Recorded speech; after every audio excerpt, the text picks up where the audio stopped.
உங்கள் லுக்கு வந்து பயங்கர ஸ்மார்ட்டாக இருக்குது. ஜிப்சி மாதிரியே. ஜிப்சி செகண்ட் பார்ட் ஏதாவது போயிட்டு இல்லை, இந்த லுக்கு வந்து இஸ் ஆக்சுவலி வேலையெல்லாமல் இருக்கிற லுக் இது. உங்கள் படத்தில் வந்து 100வது படமாக வந்து விஜய் தான் நடிப்பார் அப்படின்னு சொல்லிட்டு நீங்கள் இது நான் சொல்லிட்டேன்னா இது நான் சொல்லிட்டேன்னா இப்போ இதுதான் ஹெட்லைன்ஸாக இருக்கும். இல்லை இல்லை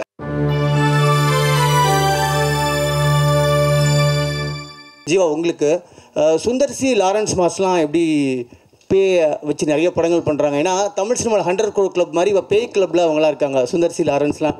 இப்போ நீங்களும் ஜாயின் ஆகிட்டீங்க, வரிசையாக பேய் படங்கள் எதிர்பார்க்கலாமா? ஃபஸ்ட்டு 100 கோடி கலெக்ட் ஆகட்டும், அதுக்கப்புறம் நம்ம நிச்சயமாக அதே மாதிரி வரிசையாக நிறையா படங்கள் பண்ணுவோம். Super, thank you.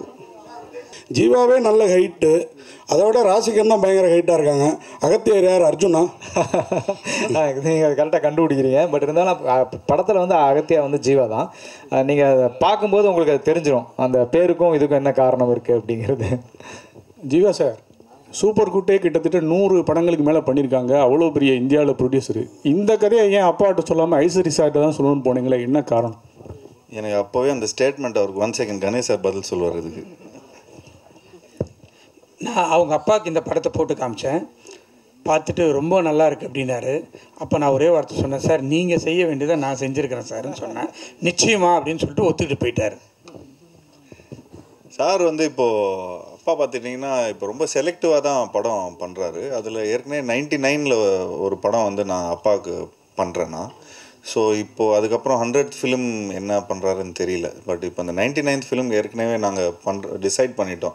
ஏன்னா அது கிட்டத்தட்ட ஒரு 2 இயர்ஸாக அந்த ஸ்கிரிப்ட் அப்படியே இதில் இருக்குது. ஸோ இந்த படம் முடிச்சதுக்கப்புறம் அந்த ஸ்கிரிப்ட் போகிறதா இருந்தது.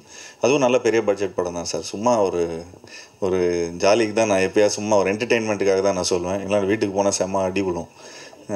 பட் இது வரைக்கும் எனக்கு தெரிஞ்ச ஒரு 6 to 8 ஃபிலிம்ஸ் வந்து அப்பா கிட்ட பண்ணியிருக்கிறேன்.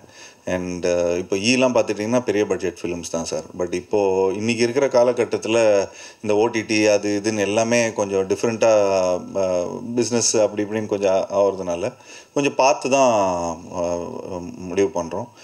பட் கணேஷ் சார் பார்த்துட்டிங்கன்னா தொடர்ந்து நிறைய படங்கள் பண்ணிகிட்ருக்காரு.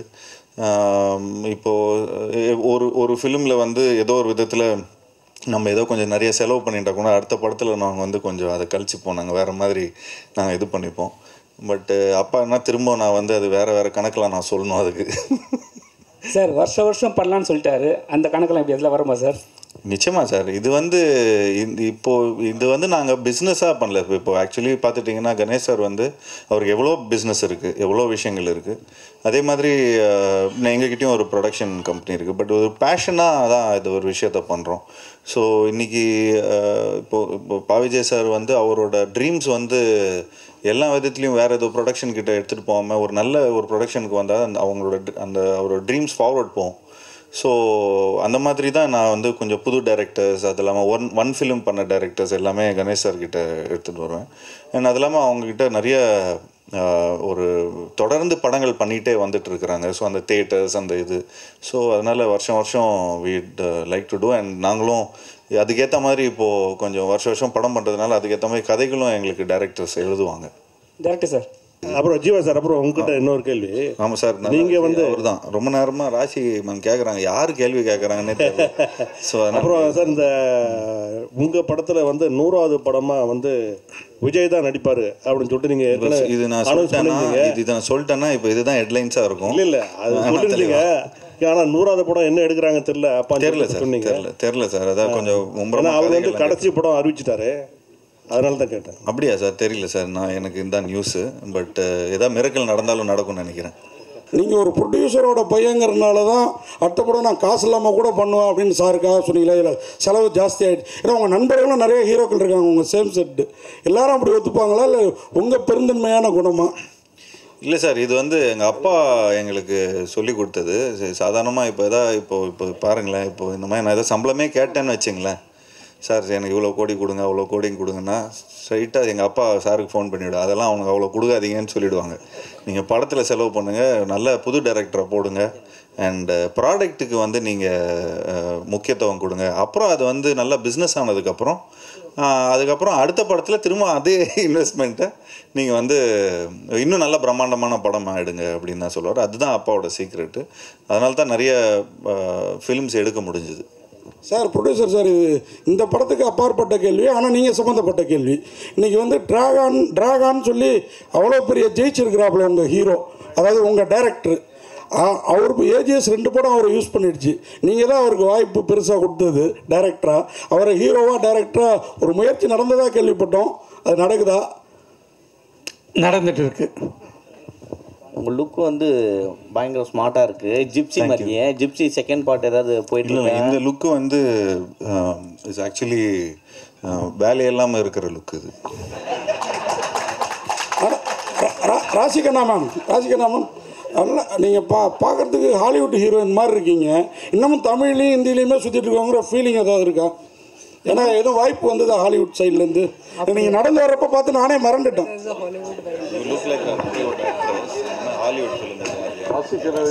வரலையே சார், நான் வெயிட் பண்ணுறேன். பண்ணணும், ஆனால் பண்ணணும். தேங்க்யூ, நன்றி.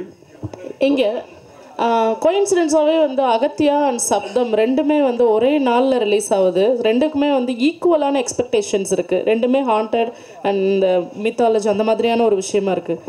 ஸோ இது யோசிச்சிங்களா? இதை பற்றி எதுவும் போயிட்டுருக்கா உங்களோட தாட் ப்ராசஸ் எதுவும்? யார்கிட்ட? anyone can answer. நானா சார் 2 படமும் ஜெயிக்கட்டுங்க. ஏன்னா 2 படமும் ஜெயிக்கட்டும். அவரு நல்ல டைரக்டர் வந்து அறிவழகன். அவர் ஈரம்னு ஒரு படம் எடுத்திருந்தார். ஸோ நிச்சயமாக ஒரு டெக்னிக்கலாக நிறையா எடுத்திருப்பார். அண்ட் நிச்சயமாக 2 படமும் ஜெயிக்கட்டும். அண்ட் ஸோ எங்கள் படம் இன்னும் கொஞ்சம் நல்லா கலெக்ஷன் பண்ணணும்னு வேண்டிக்கிறோம். இல்லை, வேலை வெட்டியே இல்லைன்றீங்க, லுக்கு சூப்பராக வருதுன்னு சொன்னீங்க. கதை சொல்கிறதுக்கு யாரும் வரது இல்லையா உங்ககிட்ட? ஆமாம், கதை சொல்கிறதுக்கு வரது அப்படிலாம் இல்லைங்க. ஏன் கதை சொல்கிறதுக்கு வரது இல்லை? ஏன் சொல்ல மாட்டாங்க? இவ்வளோ டைரக்டர்ஸ் வந்து இன்ட்ரடியூஸ் பண்ணியிருக்கிறோம். எனக்கு தெரிஞ்சு எந்த ஆக்டரும் வந்து இவ்வளோ புது டைரக்டர்ஸோட ஒர்க் பண்ணதில்லை. ஐ திங்க் அந்த பெருமை எனக்கு தான் போய் சேரும். அண்ட் நிச்சயமாக நான் இப்போது நம்ம பிளாக் படத்தோட டைரக்டரோட ஒரு படம் பண்ணுறோம்.